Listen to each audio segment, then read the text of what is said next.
Welcome back from that break. Glad you're still watching Science Breakfast with me, Alan Hubbard, and the sign language interpreter is Chebi Ward. In studio this morning, we are having a conversation with Fanya Mambo Kinuthia, and first half we spoke about the stories that are making headlines in the dailies, that is the Daily Nation and in the Standard. And in this segment, we're going to be having a conversation about reading in between the political lines.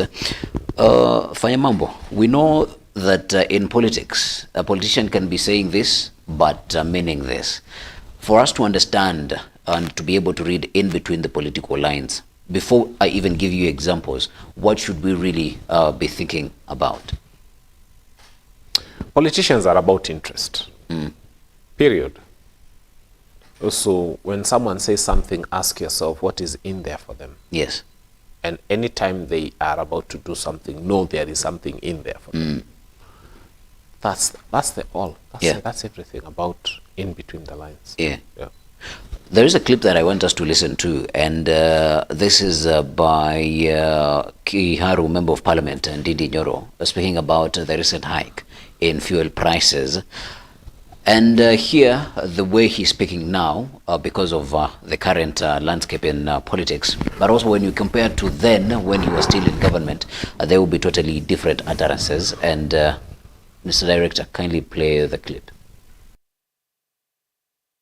Whenever vessels are not able to move freely, then one, the cost of transporting that fuel across to Africa and Europe spikes, and then again the delayed shipments also causes a strain in supply. Our taxation regime, insofar as petroleum is concerned, it accounts for about 70%. And to put things into perspective, you realize that the cost of super petrol, which is now retailing at 186 thereabout, has a taxation component of give or take around 80 shillings. Of what Kenyans pay for other products or fuel other than petrol, over 76 shillings again goes into taxes and levies.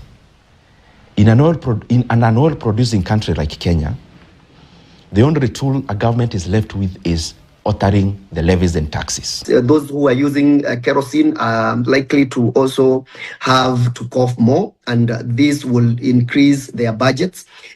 We also likely to see inflationary pressures of price of basic goods like unga and sugar and cooking oil and such. So businesses, operations, especially in SMEs and manufacturing, they will face increased cost of power. So if Kenyans demand lower fuel prices, and you've already taken loans using the levies and taxes, how are you going to alter the pump fuel prices? Of course, that is the larger overview of what is happening in terms of fuel prices. But what I wanted us to focus on is the MP, how he sounds now, given that he's not in the position he used to be in, and how he would sound then if he was in the same position. How are we able to tell? You've said, however, as politicians speaks is based off of interest. How are we able to understand the different interests? Because if we were able to understand that this politician is using me for this particular thing, or this politician is speaking this particular way because of this particular interest, then probably we would disassociate ourselves and be able to make more sober political decisions. I think we are having the wrong conversations as a country. Yes. Full stop. When we elect dimwits into positions of leadership. Isn't dimwits a big word this morning? we have the wrong conversations. Yeah. Look here. Cooking gas, for example, is liquefied petroleum. It's a petroleum product. Yes. Why are we importing the amount of petroleum products that we're importing in this country? That for me, living somewhere in Rongai or Kiserian or Ngong or whatever, or even Thika Road, that nikiasha gas yangu hivi kuna Mwarabu anafurahi mahali because the demand for his gas is continued. Yeah. This is not Europe. If we had elected the right people into leadership, the conversation that the country would have been having, as I come to the fuel conversation, is first, how do we reduce the amount of fuel we import? Because we are going to reduce the amount of money we are taking out of the country. And one of the conversations is, how do we containerize biogas? 70% of Kenyans don't live within urban settings. It follows, therefore, that 70% of Kenyans have a cow at home and a goat and sheep. Some even have pigs. That is biogas that we are wasting. The bulk of those ones have pit latrines. We have seen in Kibra it has been tried and human biogas works. So the question should have been, how do we containerize biogas? How do we start licensing a few people and empowering them to containerize biogas so that all our cooking gas and the bulk of it is containerized and it's bio? That's a free source of cooking energy that now reduces our reliance on importation of that. I think the second conversation is a country that lives on the equator. Literally, the sun is overhead for us throughout the year. Why are we not having a conversation about solar? We are having the same old conversations that people were having in the 90s about petroleum being what is driving this economy. India is working so hard to move from hydro energy to solar. Every year, they are removing themselves from the grid and increasing their reliance on solar. We have a lot more sunlight here than they do have in India. So when we start having a conversation about fuel and fuel prices, just know that as a country, common sense ilienda kitambo, hatuna common sense in leadership. Because if we had common sense in leadership, there would be less and less conversations about that, because it's about energy. And sisi tumejilimit kusema energy ni petroleum. One of the ways to reduce the cost of travel in this country, for example, is to start having a higher reliance on electric vehicles. And if we can start moving towards electric vehicles, why are we charging them, for example? I have seen people who are using common sense, the whole country, in other countries, where along the road they put so many solar panels, they have a stand, and then the charging ports, so that the solar panels charge the batteries there, and when you come and plug in your car, you are plugging it from a renewable energy, which is solar, which is free. So it is actually possible to start making the cost of moving free. What we should have been doing as a country now is encouraging every circle to have one electric vehicle. And then kwa stage yao kwenye wanabeba kama ni sako ya Naivasha, for example, there is a stand built with solar panels on top, with batteries there, and the source of those matatus to be able to charge themselves is solar energy. Then the conversation about fuel and about petroleum and diesel becomes less and less important of a conversation. But they will tell you all this cannot happen overnight. You see, it can't happen overnight. But what have they done in 2 years? We've not asked them to do in over. Do you know setting up these solar charging stations is a 1-week job at most in the various places we choose to have them? So how many overnights have we had in 2.5 years?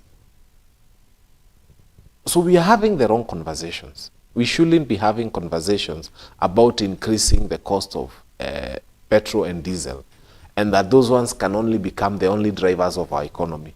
We can't have those conversations. We have to start having a lot more intelligent conversations, and to say that energy is not just petroleum. It's not the only thing that can power our vehicles and everything else to move. We have to start thinking of how else do we do that. I mean, we have plants that have been known to give diesel, biodiesel. What have we done about that? If you look at countries like this Brazil, that is doing very well on sugar, where the bulk of us like importing sugar from there, what do they do? One of the things they do there is that sugar is actually a byproduct. The main thing they do is ethanol. There are so many countries running around the world on ethanol. Sai Mumias, we are wasting a lot of the main product, which is ethanol. We are so focused on the byproduct, which is sugar. If we were doing the main product, which is ethanol, now there would have been petrol stations actually dispensing ethanol into vehicles. This is ni ujinga tu tuko nayo tumejaza kwa hii nchi. We've put all the foolish people in charge of everything, and then now we are having conversations. Actually, I'll thank God for what Ndindi Nyoro is doing. He's trying to tell people how the prices of fuel have gone there. But nobody is having the alternative conversation. That why, for example, is the Western Belt not giving us ethanol? So when we start having those conversations, yes, Kenya will move forward. And my question this morning is, how can we have those conversations when we have challenges of young people who want to go demonstrate peacefully, but then we also have young people who are being paid to go demonstrate on the streets? How are we going to be able to enlighten these two sets of group of people? And of course, our parents who are voting, who largely vote for these people, how are we going to drill this information? It's deliberate. Yes. I have told young people. Yes. We usually have 290 constituencies in this country. Can we elect common sense in the 290? Actually 289, because Dagoretti South mimi nishachukua. So, na watu wa Rongai pia wanakutafuta. Watu wa Rongai wananiambia pia nisimame kwa, yes, and I thank them. It's yes, an honor, it's a serious honor. If we can simply deliberate, Kenya haijakosa 290 good brains. Haijakosa. Yeah. Now, stop electing rubbish into parliament.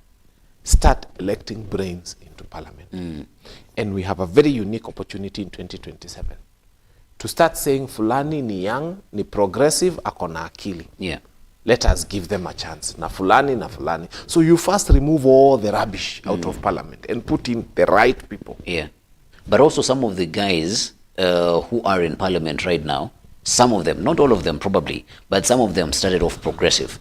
Do you think then parliament is the challenge itself on how it is structured, that is a house that when you go in there, you have to suspend your thinking, What as happens, Professor Ogola says sometimes? What happens is, yes, sometimes you send 10 intelligent people to a den that has got 270, 265 terrible terrorists, because they are economic terrorists. yeah, So they are swallowed, because even if all the 10 of them voted against a bill, it would still pass. it would still anyway. pass, yes. What we need, and that's why I'm saying, is a massive audit. Tuseme, kwa wale wabunge wenye wako, yeah, how many are good? Because we don't want to sacrifice the good ones. Yeah. How to bakishe. Now, how many are terrible? We Waende remove all nyumbani. the terrible ones. Yeah. Hatuwezi kosa 200 and maybe tunaweza kuwa na 20 good ones. Yes. We save those ones. All the other 270 that are terrible, tutoe, tuweke watu wazuri. Yeah. Now you shall have a place where now people who mean well have met together. Because when you look at some people, and I hope they won't change, like Sifuna has always been on the side of the people. Yeah. But how many But senators? been quite, very quiet of late. Yes, but how many senators are with him? So even if he was to vote against something, it would still pass. Yeah. Because it's him or Nyonka. We can read out the few senators who mean well and who've been fighting for this country. So it goes back to the voter. Yeah. There are 6 Common by-elections. sense has to go into parliament. Yeah. There are 6 by-elections that are coming after IEBC was constituted. Do you think that how should the young people use this as an opportunity to pass the message on to the regime that they have been trying to pass on the streets and the regime is not listening? First and foremost, the young people themselves, IEBC must first not rush into these by-elections. They need to first say, in 2022, close to 1 million young people sat their KCSE. 2023, close to 1 million young people sat their KCSE. 2024, close to another 1 million people sat their KCSE. All these people have clocked 18 years. So we have about 3 million on the lower side Who aren't registered as who voters. are not registered as voters. At least start with those constituencies where there will be by-elections. Let us give those young people An opportunity to participate in an election. And voter registration, if you ask me, something they can do in a month. If they opened them up a month and said, for this 1 month, we are allowing those young people who have clocked the age of 18 to just register themselves as voters. And that will be a blessing to the young people, so that they don't just come there, they also have the vote, so that we give them a chance to vote. Yeah. Now, number 2, those young people must offer themselves. And they must not look at themselves as inadequate. They just need to say, whom do we think is a good guy? What is the measure of a good guy? Exactly. It's very simple. There are times you've walked into a matatu, and accidentally your wallet has dropped off and it had 3,000-4,000 shillings in it, and someone picked it and they were following you frantically and they give you back your wallet, having not taken a shilling. Yeah. That is a person who qualifies to be MCA. That is a person who qualifies to hold an elective seat. Yeah. Because they have shown integrity with small things. It means they will show integrity with bigger things. So sometimes we set the bar too high and we set the measure and we say, oh, tutaenda kutafuta. No. These people are with us. Someone who will not let something bad happen to you. They'll come and inform you. Someone who in the society, every time there is even a harambe, like for somebody sick, wanasema, tumesema ni Irene. Pesa yote itumwe kwa Irene. Yeah. Why have they decided on that? And continuously they have built trust in certain people. Let us try and elect some of these people into leadership. Yeah. So the chances are there, the people are there, and it's for us now to manifest the good that we had always wanted at the ballot. You spoke about the bar, and utterances came out when former CJ Maraga said that he wants to run for the presidency in 2027, and some netizens says that the former CJ is not president. He doesn't have the presidential stature, and these are the people that we are expecting to make the change come 2027. Are we really going to get the point? Even somebody, as you might argue, as good as the former CJ is presenting himself to Kenyans as a potential presidential candidate. I don't know. I personally have no problem with the person of CJ Maraga. Yeah. As to whether he stands a chance for presidency, Kenyans will decide. They usually have their own measure. Yeah. The only thing I can tell them is this time round, let us get it right. Let us get it right. Whatever we do, we must get it right in 2027. So let us weigh the people who are offering themselves. Let us dig deep into their history. Let us look at what their history says about them. Yeah. And then let us make a very, very, very intelligent decision as Kenyans. Yeah. Wamshomba Gathoni, the MP of Githunguri, came out and said that Sai washamalizana na the president, and we have seen the stances and the campaigning that the former deputy president has been doing in regards to the president, the amazing slangs that have been coming out, one time must go, and all of that. What do you think is the future of the mountain politically? The mountain is making a very clear statement that there has been a deliberate effort to try and sideline the mountain and make it look like it is Kenya versus the Kikuyu. Yes. For that reason, for that matter. And the mountain is saying, by the way, we don't even have to be president. We don't even have to be deputy president. We can support a Kisi. We can support a Luya. We can support a Masai. We can even support an Ogiek to be president. So that this tribal narrative they were trying to bring dies. Yeah. When Albert Ojwang died, there were more violent demonstrations within Mount Kenya than there were in Kisumu. Because we felt that this is a Kenyan who did not deserve to die, regardless of the fact that they were Luo. Yeah. So why are they coming now to try and tell us that the mountain is secluded, they are selfish? We've lost very many of our young people from the mountain, demonstrating, by the way, about the death of somebody called Albert Ojwang. Umeisikia Mkikuyu ana demonstrate juu ya Mjaluo. So when people come and try to say that the mountain is selfish, the mountain is telling people, by the way, call the mountain anything you want to call them, but the mountain has decided that, one, they don't want President Ruto, and two, they will support anyone. It would have to be the other communities saying, okay, we want Rigiji or we want some, but even Rigiji himself has said, if it's Eugene, we'll support Eugene. If it's Mother Karua, we'll support Mother Karua. If it's Kalonzo, whoever it is, the mountain is trying to tell the country, by the way, even as you call them tribal, they voted for William Ruto, 47% of the votes he got, knowing very well he's Kalenjin. That same mountain gave Raila 1 million votes, knowing well he's Luo. In fact, some of those people who come and say that the mountain is tribal are now from the Rift Valley. You ask them, there was Raila Luo, there was Ruto Kalenjin. How many Kalenjins voted for Raila? knowing his Luo, and left the Kalenjin person Ruto. The bulk of them voted for their own. In fact, Kikuyus did better at this election, because there was 1 million Kikuyus who voted for Raila. How many Kalenjins voted for Raila? They voted for one of their own.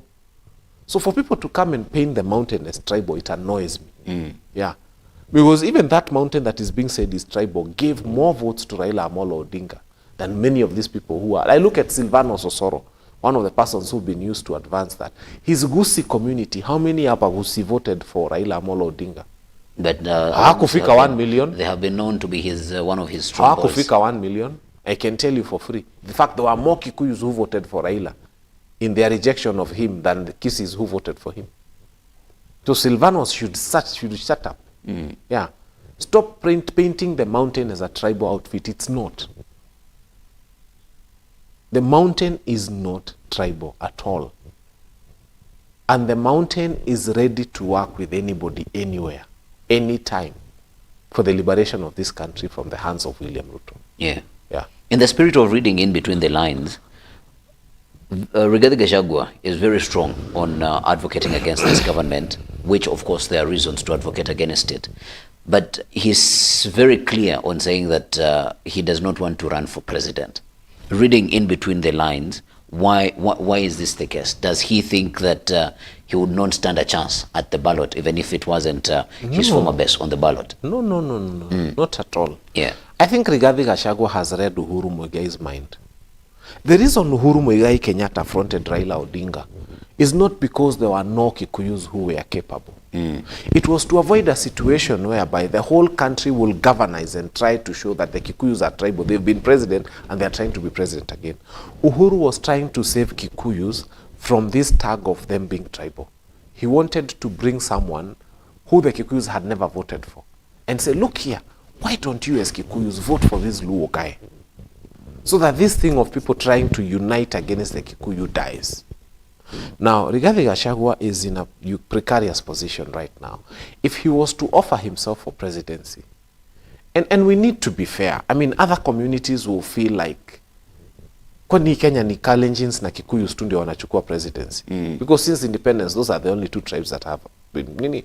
So I feel from where I sit, I wish the mountain will all unite as they have always said, and support a non-Kikuyu for president, plus a candidate for deputy president who is non-Kikuyu. Wote wawili wakuwe non-Kikuyu. Yeah. Yeah, and then the country sasa tukae chini tuangalie, tuone, they are saying the mountain is tribal. Tuwapatie president, tuwapatie deputy, na tuwapatie kura zetu zote roho safi. As long as they lead as well, and as long as they are not divisive and, trying to destroy what we have built over the years. That's what the mountain wants. We are not looking for the presidency. We are looking for good governance. That's what people have not understood. Just good governance. That's all. And by the way, people have never understood one thing. People keep saying, oh, roads in Mount Kenya, oh, hospitals. Let me tell you, it's about your industriousness. If today you are industrious in Kitale, you'll discover that probably the roads in Kitale are not even helping the locals. They are helping a Muhindi who has got trucks that use those roads. They are helping a Kikuyu who probably, or a Kisii man in Kitale, or a guy from the coast who is in Kitale who has got 4 or 5 trucks. You're there saying about ati kumejengwa area fulani. I feel Kenya should be developed in its totality. If you go to Garissa there today, Garissa town, there are so many Kikuyus. So when the infrastructure is built in Garissa, it's not only helping the people of Garissa. Go to Marsabit today. You will not walk 5 steps before you meet with a Kikuyu. And you say hi to them. Are they beneficiaries of roads being built there? Are they beneficiaries of good hospitals there? So develop this country without tribe in mind. Develop every corner. And that's why we are saying it doesn't have to be a Kikuyu. No. And the way Kikuyus are wired is, if you make very good roads in Marsabit or Wajir, and business begins to thrive in Wajir, the Kikuyus will come there. They just want to do business. Just like the Somalis are in every part of this country. They just want to do business. So it's not necessary that Kikuyus are president and deputy. No.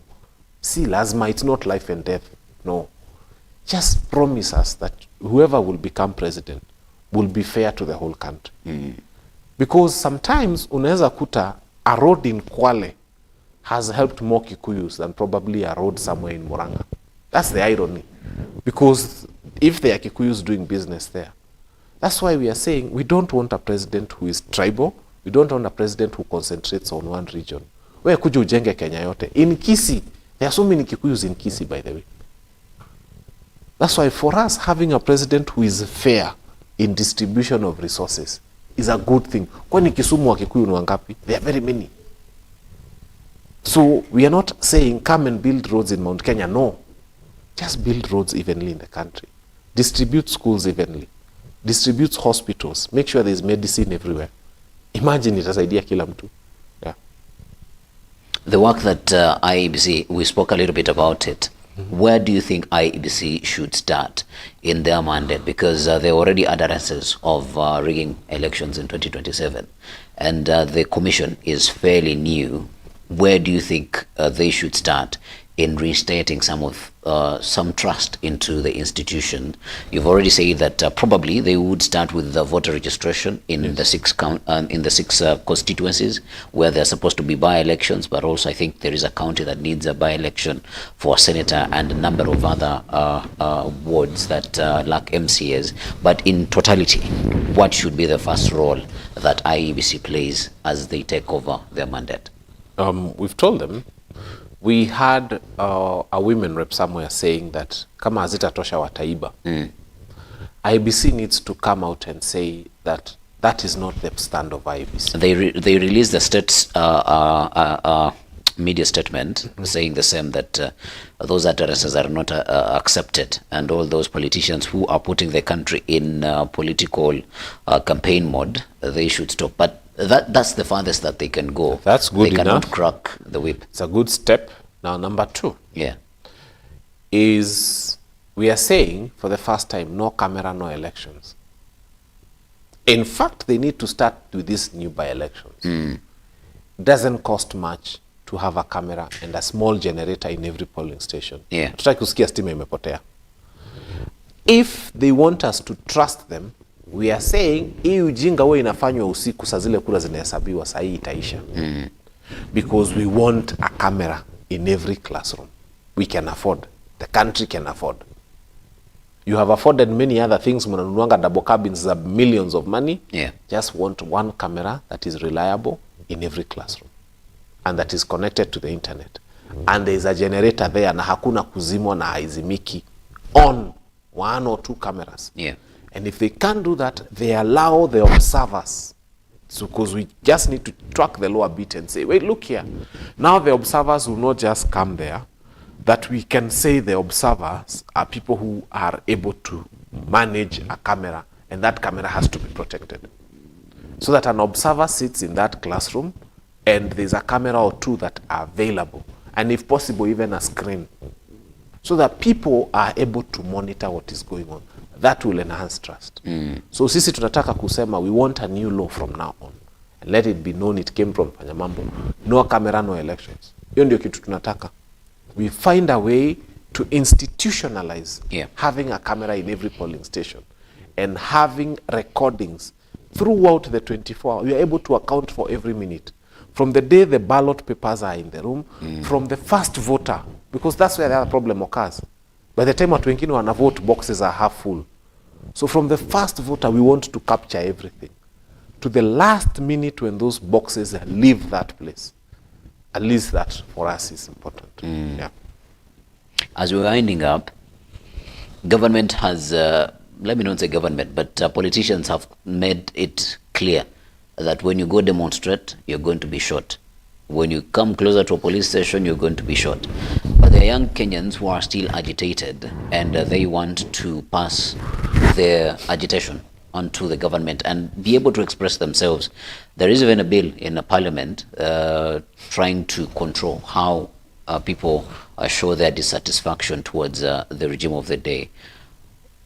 What should the young Kenyan be doing right now for them to continuously show their dissatisfaction and for them to communicate how they are feeling and what they think should happen in their country as they gear towards the election 2027? come 2027? Because I feel that they have to be able to sustain the agitation, to be very clear-minded on what they should be doing come 2027. I think I'll be very clear. I'll start with the president's utterances when he said that they need to be shot in the leg. He said, if a person is coming to burn down your business and your premises, they should be shot in the leg. So those were the president's words. Yeah. Now, what does it constitute? What does it mean to burn down somebody's business or somebody's premises? A punitive finance bill is tantamount to burning down somebody's business. So if you're a person who has brought a punitive finance bill, I wish you the president's words.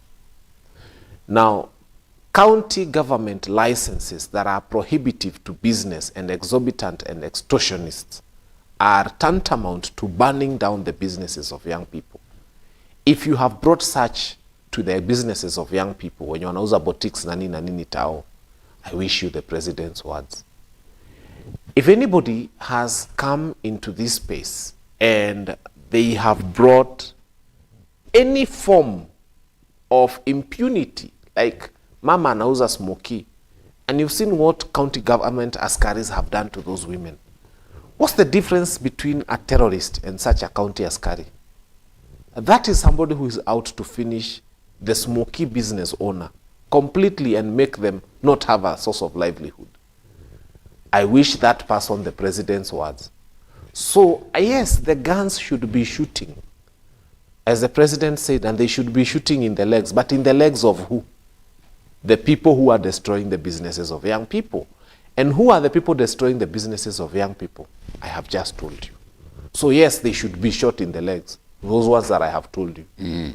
Number two, there are people who have been elected in this country who have decided to meet terror on young people. And now I'm taking the words of the senator, was it the MP who said that people need to be shot to kill. That is MP Koech. Koech Nelson, who said that these are terrorists. When a person promises to bring bandits from Pokot to come and deal with demonstrators in Nairobi, and that's a sitting MP, and he's saying it to live cameras, that person, I wish you the words of Nelson Koech. Nelson Koech says that you are terrorizing Kenyans, and therefore you should be shot. Now, that person, Koech, is that your gun was on the wrong person. You should have been on an MP like that. When a sitting governor comes and says that mulinikuta kama siko tayari, sasa nitakuwa tayari, and goons are brought into town and they beat up young people, isn't that terrorism? So I wish that governor the words of Nelson Koech. What Nelson Koech said is that those people who are terrorizing Kenyans should be, and therefore the words of Nelson Koech need to apply on such politicians. When another politician comes and says that we are going to shoot and kill young people, that's a terrorist. And so I wish that politician the words of Nelson Koech. I think the words of the president and the words of Nelson Koech are okay in this country. Let's adapt them. Let's say they are fine, they are good, they are fantastic. It's just that they are directed at the wrong people. So the words of the president, the words of Nelson Koech, and the words of Kipchumba Murkomen are good for this country. In fact, they are deserving in this country. But what we do is we direct those words at anybody mobilizing warriors to come and beat up young people in town who are demonstrating for their rights. We direct those words and those guns and those bullets and those broken limbs and those deaths to those people who are mobilizing young people to beat up innocent Gen Zs. We direct those words. Actually, it's fine. If there are people who are killing young people in a police cell, they deserve the words of President Ruto, and they deserve the words of Nelson Koech, and they deserve the words of Kipchumba Murkomen. Anybody who killed a young person in a police cell must be done unto them what William Ruto said, what Kipchumba Murkomen said, and what Nelson Koech said. We have lost Njoki in a police cell. And because the president has said that anybody who is coming to ban your business, anybody who, and Koech has said anybody who is terrorizing you, and Kipchumba Murkomen has said anybody who is attacking a police station. I think their words are okay. That actually we need to shoot and kill. But the people we need to shoot and kill are the people who killed Njoki in a police. Are the people who killed Albert Ojwang. Those ones need to be shot to kill. So if really there are people who must be shot to die in this country, we are defining them. It is the people who are killing our young people in police cells. It is the people who are sending goons to beat up our young people when they demonstrate. It is the people who are threatening the businesses of young people within our CBD. And those people can only be politicians. So yes, let us shoot to kill, but not the young people, the right people. And we now have a description of who the right people are. Yeah. The young people, what should they do as they wait to exercise many things? Their Number rights? one, Yeah. let us register for IDs for those who do not have. If you've lost yours, get a hold of one. If you do not have a voter's card, get one. If you then now let's start having set meetings. Let us start having ward level discussions. Tunachagua nani MCA. It has to get that intensive between now and 2027. Na kwa nini tunamchagua? Masomo amefikisha wapi? Akaona character inakaaje? What kind of a human being is this? Tunachagua nani MP? Tunachagua nani governor? Tunachagua nani senator? Tunachagua nani president? Tunachagua nani women rep? These are very intricate conversations that people must have now. In fact, if possible, we have community social halls. We need to start arranging debates as young people and getting these people who want to vie and interrogating them and making them promise on what they are going to deliver. And then narrowing down to the best of the best and saying tunakufa na hawa. So this is not a time to sleep. This is a time to start identifying leadership, solidifying behind that leadership and voting for the right leadership. This is the correct time. Yeah. A message to the young people who are being paid as goons to go terrorize First, fellow as a young persons. person, Yeah. this is your money. This is taxpayers' money. It's being given to you to go and beat up another young person. I think you take the money. Mukipewa kijiti ile ya jembe, you pick it up. But when you get to the streets, throw it away. Pesa ya siasa haina risiti. Nobody will come and ask you, I gave you money. Yeah, and then tell him, take me to the police. Endo ni report. Nilikula pesa yako ya kupigana huko. You know, that nobody even wants to be seen to be the mobilizer. Nobody wants to be, they want young people to be seen doing, but they don't want to be seen. So mimi nezambia wa young people, pangeni line, chukueni hii pesa. Ukishapata, remember it's a cause you don't believe in. Yeah. It's nonsense you don't want to be part of. Hata kama mnapewa mti ya jembe unatoka nayo, ukipiga kona mbili unaitupa. Unabeba bendera unaenda ukisema the things that you believe in. Yeah. Because very many of them don't believe in that rubbish. So my fellow young people, that is pushing them this there. is a very good opportunity for you. Yeah. Munaambiwa mtamobilizwa mwende mkapige youth. The Gen Zs who are demonstrating. Go, queue. Collect that money. It's your money. Go buy yourself a new shirt and go home. Yeah, you don't even have to be there. Ukisha na akikuletea shida unamwambia mimi enda unistaki. Nipeleke police station. Useme ulinimobilize nikapiga watu sikuenda. Then let me be charged in court for not, you know, who even wants to be seen? Who is the complainant in such a case? If this person is so thoroughly ashamed of being associated with sending you to the streets, Yeah. why should you be happy to be sent to the streets? Mwenye anakutuma yeye mwenyewe haezi taka ajulikane. It tells you they know it is evil. We chukua pesa. Na ukishapiga kona mbili, tomboya kwenye atakuwa nakufuata. 2 corners like this, you've dropped the rungu, you're not a goon anymore. Take a matatu home. In fact, enda ukule nyama choma, hujakula nyama choma in a long time. Unaenda unamwambia kata kanusu, ugali na kachumbari. Yeah. Eat a very nice meal. Yeah, then go home. It's that simple. Yeah. 2027, you're running in Dagoretti South. And in this country, it has been flaunted that an MP might need, an MP aspirant might need upwards of 100 million going forward to be able to campaign. How are you strategizing and how are you preparing yourself for the battle that is coming in 2027, especially with an MP who is already established? It's very simple. I've told people this campaign is not going to be about money. Yeah. If it was about money, I don't have it.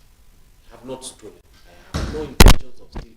I have never seen 10 million put together. I have never owned 10 million. And I have no intentions of stealing 10 million, leave alone 100 million, to put it into a campaign. All I'm going to tell people about this is this is about us. You are not looking for a man who has more. You are looking for a man who is more.